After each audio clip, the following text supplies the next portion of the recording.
सबको अपने अपने गुरुओं की पड़ी है, अपने अपने संगों की पड़ी है, गुरुओं को अपने अपने चेलों की पड़ी है। अब तो चेला और गुरु भी खत्म हो गए हैं, संघ में भी जो शिष्य हमारे अनुकूल है वो हमारा, और हमारा चेला भी है, हमारे प्रतिकूल है तो तेरा। अब संघों में भी राग द्वेष हो रहा है, संघों में भी साधुओं के बंटवारे हो रहे। अब भी सब साधु ग्रुप बनाने लगे, ये साधु मेरा है, ये तुम्हारा है।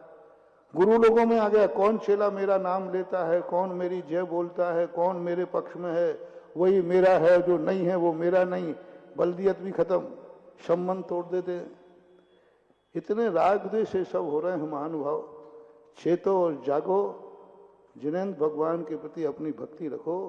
ये साधु में वैराग्य भाव का अभाव होने से कई साधुओं का यही काम रहता है, इस साधु का क्या है, इस साधु का क्या है, इसकी बुराई करना, वार्षिप चलाना, यदवा तदवा बोलना, नया माहौल बना देना। अरे सब साधु परमेष्ठी हैं। संसार में जितने साधु हैं, सारे साधु जो हैं, यदि वो साधुता में हैं तो वो वंदनीय हैं, नमस्कार के योग्य हैं। चाहे वो हमारे भाई हों, चाहे हमारे गुरु से दीक्षित हों, चाहे संसार में किसी से भी दीक्षित हों, यदि उनकी चर्या आगम के अनुकूल है तो सभी साधु परमेष्ठी वंदनीय हैं, आदरणीय हैं। आगम के अनुसार जिनकी चर्या है, मूल हमारे लिए ये नहीं देखना है कि आचार्य मेरे है कि तुम्हारे। संसार के सभी आचार्य यदि आगम के अनुसार चर्या उनकी है तो सभी आचार्य वंदनीय हैं। नमो आयरियाणम, सभी आचार्य वंदना के योग्य हैं। बस होना चाहिए आगम के अनुसार, आगम की स्थिति के अनुसार। और उपाध्याय परमेष्ठी, ठीक है, जो आज उपाध्याय आगम के अनुकूल नहीं है उनकी बात अलग है, मैं उनकी बात नहीं कर रहा, मैं सत्राचार कर रहा। लेकिन जो आगम सम्मत है, हम ये नहीं कह सकते हैं कि साधु परमेष्ठियों मैं साधु परमेष्ठियों को नहीं मानता हूँ। साधु परमेष्ठी क्यों से नहीं मानोगे? सम्यक दर्शनी कहाँ बनेगा? नमो लोये शब्द साहुणम कहाँ जाएगा ये मंत्र? सभी साधु हैं, ऐसे साधुओं के प्रति। और सभी उपाध्याय आदि जो हैं, हमने कहा ना, आराध्य गुरु अलग है और इष्ट गुरु अलग है। आराध्य में तो संसार के सभी साधु आएंगे और इष्ट में वो आएगा जिसने हमारा उपकार किया है, जिसने हमें दीक्षा दी है। प्रायश्चित आदि हम किससे लेंगे? गुरु से लेंगे। इसलिए आचार्य में और गुरु में अंतर है। आचार्य है वो मेरा गुरु हो, ये कोई नियम नहीं है। और ये भी पक्का है, गुरु है आचार्य हो, ये भी कोई नियम नहीं है। बहुत बड़ी बात कह रहा हूं महानुभाव, अभी कुछ दिन पहले भी मैंने कहा था, गुरु है लेकिन वो आचार्य नहीं है। जैसे हमारे विद्यासागर महाराज जी ने मुनि महाराज से दीक्षा ली थी और उस समय आचार्य मौजूद थे, आचार्य शिव सागर मौजूद थे, यानी आचार्य ज्ञान सागर के गुरु इस दुनिया में मौजूद थे, गुरु मौजूद थे। और विद्याधर ने जाकर के मुनि ज्ञान सागर, उनके शिव सागर के प्रथम शिष्य ज्ञान सागर, शिव सागर के शिष्य थे ज्ञान सागर, उनके गुरु जिंदा हैं और उनके शिष्य ज्ञान सागर मुनि अवस्था में दीक्षा दे रहे हैं और विद्याधर दीक्षा ले रहे हैं।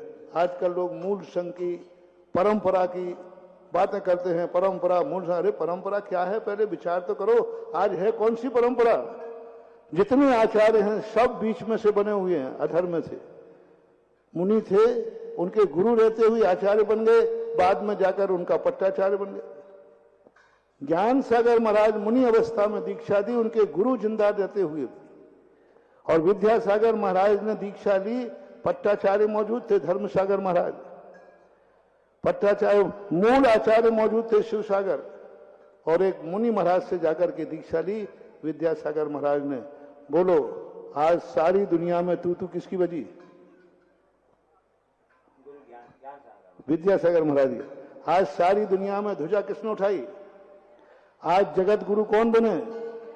लेकिन किससे दीक्षित थे? कहां थे मूल आचार्य से दीक्षित? मूल परंपरा में मूल आचार्य से दीक्षित कहां थे? एक मुनि महाराज से दीक्षित ने सारे विश्व में श्रीमंत संत की ध्वजा बढ़ा दी। आज एक मुनिराज से दीक्षित होकर के और गुरु के रहते हुए, सबसे बड़ी बात तो है सन 1968 में महाराज की दीक्षा हुई और 69 में शिवसागर महाराज की समाधि हुई, मौजूद थे वो। तो ये सब बातें जो हैं विठंडराबाद वर्तमान में खड़े हैं और श्रावक लोग भी मजे ले रहे हैं। आजकल श्रावकों ने साधुओं को बांट लिया है। मैं तो उस साधु का पक्ष हूं, मैं तो उस एक संघ में बांट रहे हैं, एक संघ के साधुओं को बांट लेते हैं। हम तो फलाने के भक्त हैं, हम तो फलाने के भक्त हैं, हम तो फलाने के भक्त हैं। ग्रुप अलग अलग बांट दिया। इनका क्या होगा, क्या होगा इनकी जिंदगी में? महानुभाव, थोड़ा सा उदार हृदय लाओ, इतना कटुता मत लाओ साधु संतों में। इतनी ज्यादा ठीक है, एक सामान्य भेदभाव होना स्वाभाविक है, लेकिन इतनी कसाय, इतनी कसाय। आजकल साधु लोग आहार को, ये फलाने महाराज का भक्त है, साधु लोग उसके यहाँ आहार को नहीं जाना। लो साहब, एक नई परंपरा और हो गई। साधुओं में, उपाध्यायों में, आचार्यों में ये कसाय आ गई, ये भक्त उन महाराज का भक्त है, उसके यहाँ अपन को आहार को नहीं जाना। ये कसाय बताओ। आहार जैसी पवित्र चर्या जहां पर दुश्मन का भी विचार नहीं किया जाता। हमारे शास्त्रों में एक कथा आई कि एक महाराज ने दीक्षा ली तो उनको, गुरु को मालूम था कि इस प्रकार का ये राजा, वो सुनाता था, महाराज वो फलाना देश का राजा मेरा बहुत दुश्मन था। तो आचार्य महाराज जो गुरु थे उनके, उन्होंने कहा कि हम बिहार वहीं करते हैं। तो उनका, महाराज वो वहां बिहार मत करो, वो हमें देख के मार डालेगा, वो दुश्मन है। गुरु महाराज ने कहा चलो वहीं चलते, और नियम दिया, आज तुम्हारी विधि वही है, फलाने राजा के यहीं हार करके आना है। और महाराज जी वो हमें अंदर करके जम की पिटाई करेगा, क्योंकि उसको हमने कई बार युद्ध में हराया है। लेकिन गुरु, और जाके देखा तो वो जो दुश्मन था ना, वो दूर से पकड़ा कर कहता, ओहो मैंने दिन में कितना इनके साथ राग द्वेष किया, आज ये महाराज बन गए, अभाग्य हैं, धन्य है प्रभु, धन्य है, नमोस्तु। और लेकर के गंधोदक माथे पे लगाया और कहता, महाराज धन्य है, आप क्षमा के भंडार हो गए। तब जाकर के, ये है हमारे संघ की परंपराएं, मतलब अपने मुनि संघ की परंपराएं। दुश्मन है तो क्या हुआ, अरे दुश्मन सामने तुम्हें खड़ा होकर नमोस्तु कर रहा है, अत्रो अत्रो कर रहा है, इससे बड़ा और क्या उदारता चाहिए साधु की। अब इसमें साधु, श्रावक चौका लगाकर महाराज को नमोस्तु कर रहा है, पड़गा रहा है, इसके बावजूद साधु के मन में कसाय आए कि ये फलाने संघ का साधु है, फलाने श्रावक का साधु है, फलाने संघ का भक्त है। ये मान करके यदि साधु नहीं जा रहा है तो वो साधु है ही नहीं, उस साधु की दुर्गति निश्चित है, कोई नहीं रोक सकता। और वो श्रावक महान है जो कोई भेद नहीं करके सब साधुओं के लिए आहार दे रहा है, सब साधुओं के लिए चौका लगा रहा है। कई लोगों को यही तकलीफ है, तुम सभी साधुओं के यहां जाते हो, तुम सभी साधुओं को चौका लगाते हो, इसलिए हम तुम्हारे यहां नहीं आएंगे। अरे क्या बात हो गई?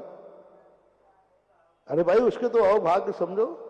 एक उपकारी भाव अलग चीज है और एक देश भाव अलग चीज है।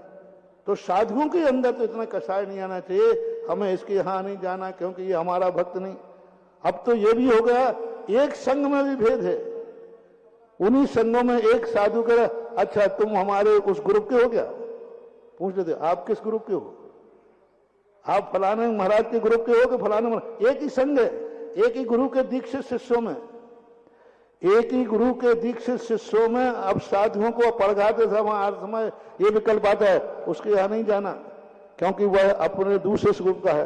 बताओ, एक संघ में ये भेद होगा, क्या होगा इस दुनिया का, क्या होगा इस संघ का, क्या होगा? वही गब्बर सिंह की बात है, हम दुनिया की बातें तो करते हैं, तेरा क्या होगा रे कालिया। तो ये स्थितियां बन रही हैं आज। दुनिया को बनाने वाले, उपदेश देने वाले आज नहीं नहीं, ऐसा नहीं करो। हमारा महानुभाव सबसे कहना है, ठीक है तुम्हारा उपकारी गुरु है, उसको मानो, खूब प्रशंसा करो, खूब गुणानुवाद करो, खूब जय जयकार करो, लेकिन दूसरे का तिरस्कार करने का अधिकार हमें नहीं है। दूसरा व्यक्ति है वो आराध्य है, इष्ट नहीं है। हम जब अपने जयकार बोलेंगे तो अपने गुरु की बोलेंगे जिन्होंने हमें दीक्षा दी है, जिन्होंने हमारे ऊपर उपकार किया है।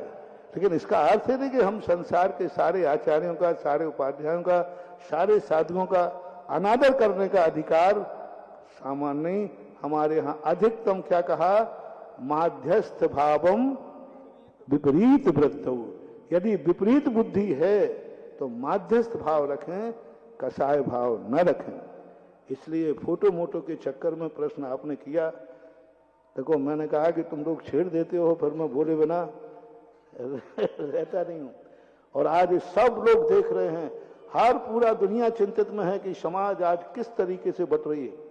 संघ के साधुओं में साधु के प्रति द्वेष भाव, अभी तक श्रावकों में और साधु होता था, अब साधु साधुओं में द्वेष भाव की स्थिति।